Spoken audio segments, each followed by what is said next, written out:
Credit score, ये शब्द सुनते ही दिमाग में एक नंबर घूमने लगता है ना? हर कोई कहता है भाई स्कोर अच्छा रखो, सब सेट है। पर क्या सच में, क्या सिर्फ एक अच्छा नंबर ही लोन दिलाने के लिए काफी है? तो चलिए सीधे सवाल पर आते हैं। मान लेते हैं किसी का सिबिल स्कोर 750 है या 800 से भी ऊपर है, एकदम शानदार। तो क्या ये पक्की गारंटी है कि बैंक से लोन मिल ही जाएगा? जवाब शायद थोड़ा चौंकाने वाला हो सकता है। सच तो यह है कि क्रेडिट स्कोर बस कहानी की शुरुआत है। ये उस आइसबर्ग की टिप जैसा है जो पानी के ऊपर दिखती है। बैंक सिर्फ उस टिप को नहीं देखता, वो पानी के नीचे छिपे पूरे पहाड़ को समझना चाहता है। तो आज हम इसी की तह तक जाएंगे, देखेंगे कि स्कोर के अलावा बैंक असल में क्या चेक करते हैं, वो कौन से छोटे छोटे जाल हैं जिनसे बचना जरूरी है, और हाँ, एक सॉलिड एक्शन प्लान भी देखेंगे जिससे फाइनेंशियल प्रोफाइल को और भी मजबूत बनाया जा सके। तो सबसे पहले ये समझना होगा कि स्कोर ही सब कुछ नहीं है। इसको ऐसे समझिए, क्रेडिट स्कोर स्कूल के रिपोर्ट कार्ड जैसा है। ये बताता है कि पास्ट में परफॉर्मेंस कैसी रही। लेकिन लोन अप्रूवल वो फाइनल एग्जाम जैसा है, जहां पुराने मार्क्स तो देखे जाते हैं, पर आज की तैयारी क्या है वो भी बहुत मायने रखती है। और यही है सबसे बड़ा डिफरेंस। स्कोर बताता है अतीत की कहानी कि बिल टाइम पे भरेगा या नहीं, पर बैंक को इंटरेस्ट है भविष्य में कि आगे लोन चुकाने की क्षमता होगी। असली सवाल तो यही है। तो आगे बढ़ने से पहले फटाफट ये समझ लेते हैं कि ये 3 डिजिट का नंबर यानी सिबिल स्कोर आखिर है क्या।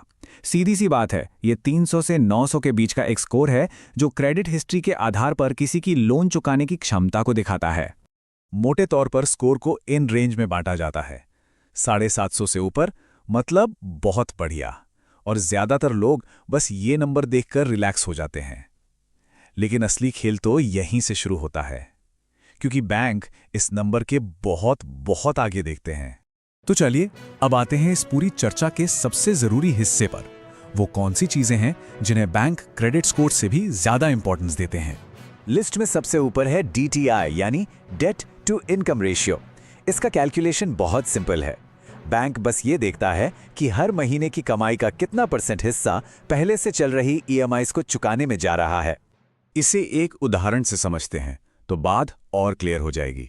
मान लीजिए महीने की इनकम है 1 लाख रुपए और पहले से ही 45,000 रुपए की EMIs जा रही हैं, तो DTI हुआ 45%। अब स्कोर भले ही 800 क्यों ना हो, बैंक के लिए ये एक रेड फ्लैग है। वो सोचेगा कि जब आधी इनकम पहले से ही जा रही है तो एक और लोन का बोझ कैसे उठाएंगे। और कहानी सिर्फ DTI पर खत्म नहीं होती। बैंक एक स्टेप और आगे जाकर FOIR भी चेक करते हैं। इसको आप DTI का बड़ा भाई समझ सकते हैं। इसमें सिर्फ EMIs नहीं, बल्कि सारे फिक्स खर्चे जैसे घर का किराया, इंश्योरेंस प्रीमियम, यहाँ तक कि क्रेडिट कार्ड का मिनिमम पेमेंट भी शामिल होता है।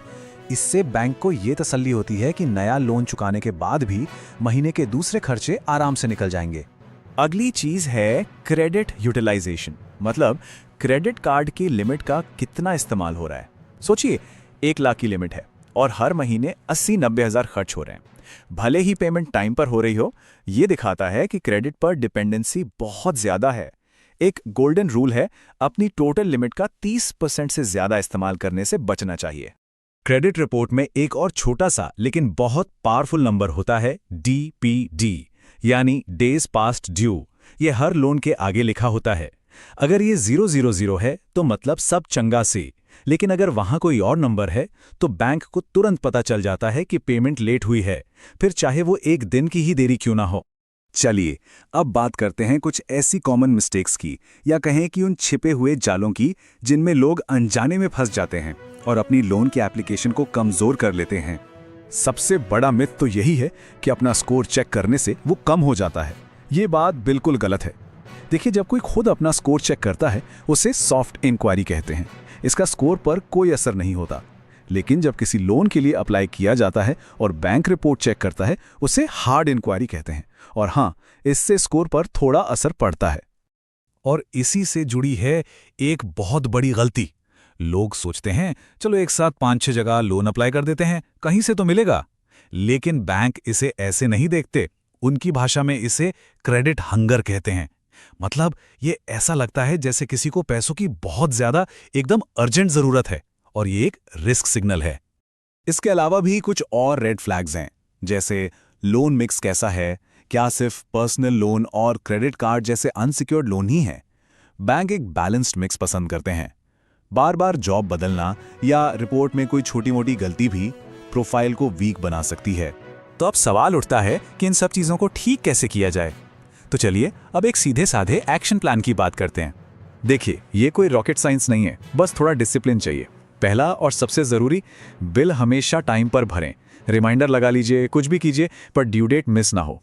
दूसरा, क्रेडिट कार्ड का इस्तेमाल लिमिट के 30% के अंदर रखें। तीसरा, एक साथ कई जगह अप्लाई करने से बचें। पहले रिसर्च करें, फिर एक दो जगह ही अप्लाई करें। चौथा, अपनी रिपोर्ट को रेगुलरली चेक करते रहें। कोई गलती दिखे तो उसे फौरन ठीक करवाएं। और पांचवा, समय के साथ एक अच्छा क्रेडिट मिक्स बनाने की कोशिश करें। तो अब ये तो पता चल गया कि क्या करना है, पर सवाल है कैसे करें। अच्छी खबर यह है कि आज हमारे पास कई शानदार टूल्स हैं जो इस काम में मदद कर सकते हैं। आजकल कई बेहतरीन ऐप्स हैं जो फ्री में क्रेडिट स्कोर और रिपोर्ट ट्रैक करने में मदद करती हैं, जैसे वन स्कोर।